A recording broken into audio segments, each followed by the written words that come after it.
Hello everybody, this is Michelle Fox and welcome back to The Simple Quilter. Today I want to show you a fun and easy project I'm working on for a Christmas gift. And I was able to finish it pretty quickly. Some of you that are beginners, it might take you a little longer, but those of you that are experienced quilters, I don't think this will take you very long, but I'm going to show you the process I went through to make these really nice placemats. These are really nice. I added kind of a little extra step in here that I wanted to see how it worked, and I'm anxious to show you what I've done. So let's get started. Okay, so let me go through some of the supplies that you're going to need.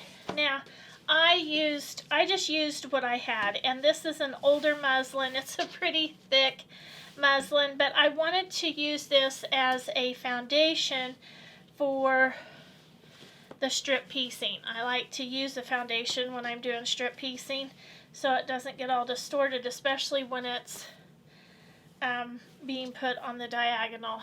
So I just used what I had. You can use anything you want. Then I simply picked a focal fabric, and I saw this Coca-Cola fabric and I really liked it. Red's my favorite color anyway, but this is going to be my focal fabric. And then I just went to my scrap bins. This is the one that houses my blacks and grays, and I pulled out some black and some grays. Doesn't look like I pulled any out of there, but I did. And then I could have used some red, some additional reds if I had wanted to. You could see how a lot of those coordinate. Here's one that I did pick, but I decided just to use this red. But so you don't have to go shopping for this project. Just use what you have. Okay, so once I have my fabrics picked out, I simply cut them in 2-inch strips. No, I simply cut them in 2.5-inch strips. And you can see the ones that I've picked. These are the ones that I'm going to use. So these are the fabrics that I'm going to use, and then I used a solid black for the binding, and it takes for the binding I used 2 2.25-inch strips that are the width of the fabric, and I used a solid black. As you can see, a solid black for the binding. On smaller projects, I like that narrower binding, so I trimmed my pieces down to 2 1/4. All right. Okay, so now all those are ready. Let me show you what I did next. Now, I pressed all of my fabrics so they lay nice and flat. Now, I struggled a little bit with what size to make my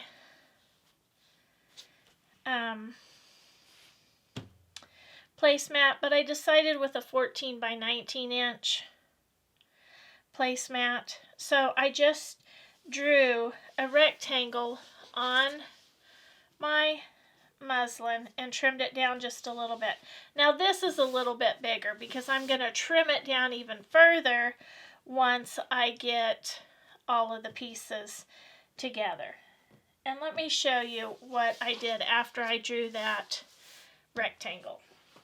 Since I wanted to put my pieces on the diagonal, I really do like putting things on the diagonal.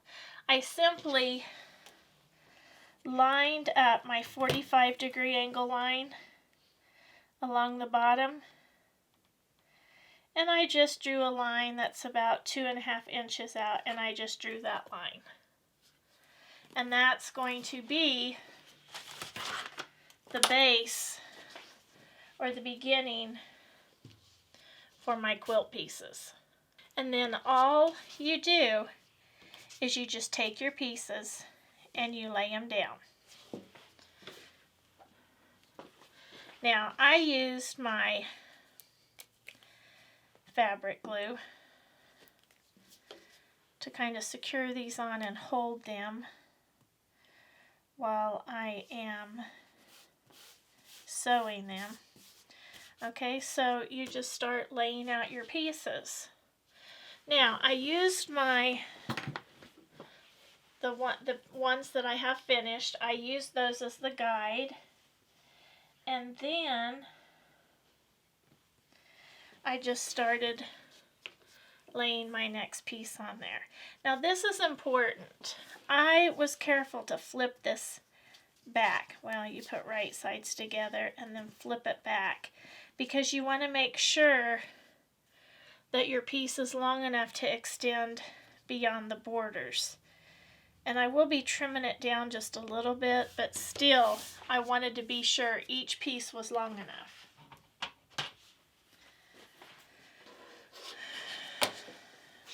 Okay.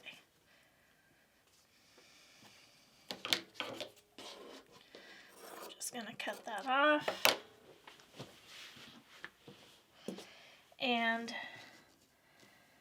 if you've been watching my channel, you know I like to pin a lot. So I'm going to pin this in place. And I'm just going to take this to the sewing machine and I'm going to sew 1/4 of an inch right along that line. Okay, now as you can see, I barely got it out to the line. That was a close one. So be sure that piece is long enough so that when you flip it back, it extends beyond that. Okay, so the next step, I'm going to put a little bit of fabric glue down. You don't have to put quite as much as I did. I'm going to smooth that out.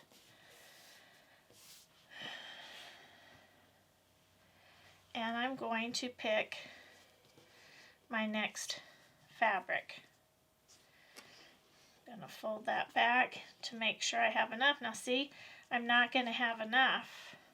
So this piece is not going to be long enough.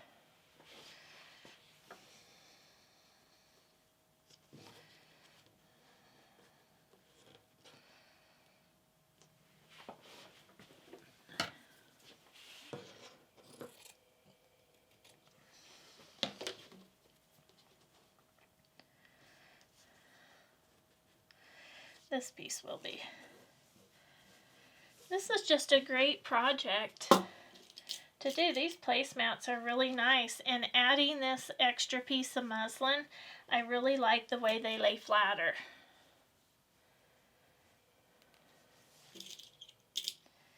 Okay, and I'm just going to keep doing this process until I have the entire piece covered. Again, I'll sew, remove the pins, flip it, press it, put a little glue, and then I'll just keep going till the whole thing is done.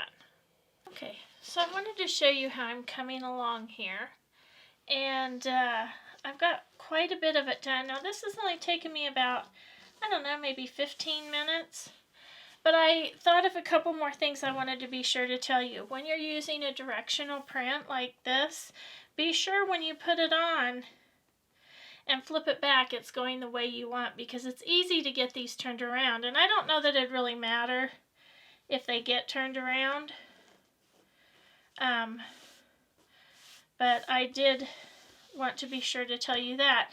And then also this focal fabric, I bought enough of it to do the backs, so the placemat is reversible.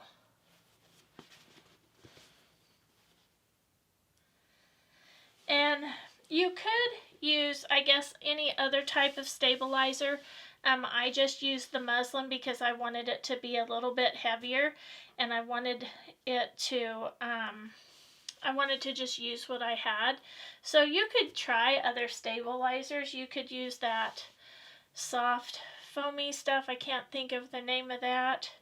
You could use that if you like. That adds form to like purses and placemats.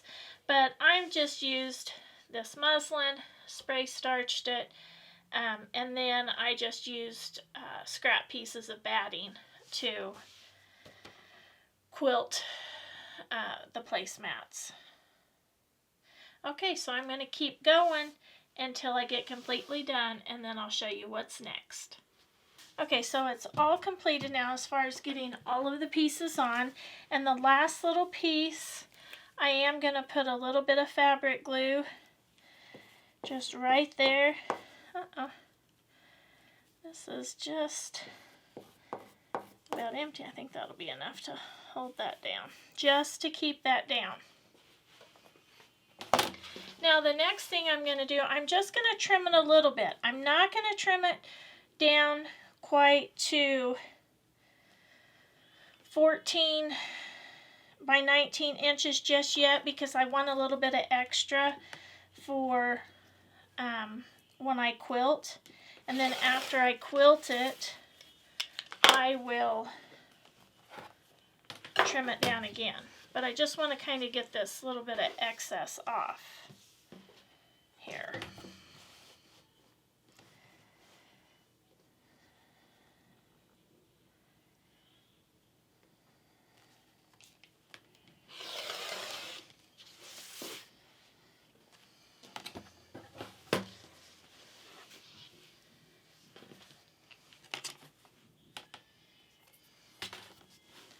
And I'm just using the lines on my ruler to make sure that I get a nice rectangle with 90-degree angles. Okay, and I'm going to trim this down just a little.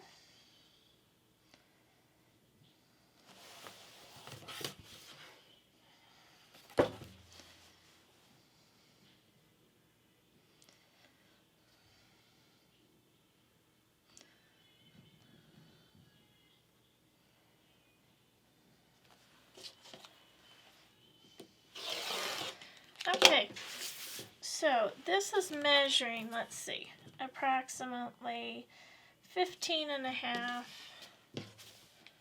by 21, and I'm going to continue to trim it down a little bit more. But before I do any of that, I want to get this basted and ready to quilt, and then once I've quilted, I'll trim it down further. And I want to show you just how quick and easy I get this basted. Okay, so I'm going to make sure my batting is big enough. And I do always like a little bit of extra because things shrink up a little bit as you machine quilt. So I'm just going to trim this down.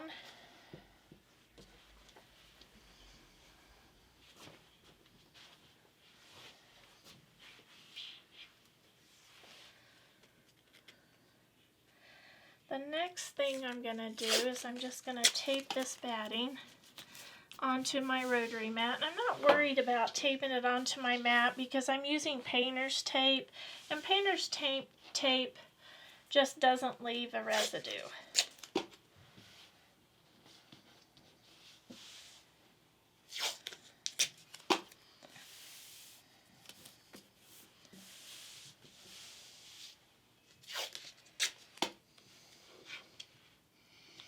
Okay, I'm going to go outside and I'm going to spray base this really quick and bring it back in here.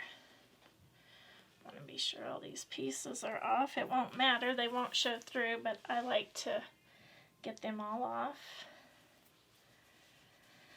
Okay, and I'll be back in just a minute. Okay, so I've got that sprayed, and I'm just going to lay it down there, smooth it out. And then I'll get my back piece ready and I'll do the same thing. So once I have the back put on and basted and quilted, then I just trim it down to the correct size. Now, on this project, Now on this project, I thought about doing the 1/4 inch straight line quilting, but instead I did a 1/2 inch, and I just used the outside edge of my walking foot, and I really like how it turned out. You can see how nice it turned out on both sides. Okay, so I'll get the back put on and I'll machine quilt it. Then once I had it quilted, I simply trimmed it down to the 14 by 19 inches. I always do a stay stitch all around the outside edge, and I put the binding on.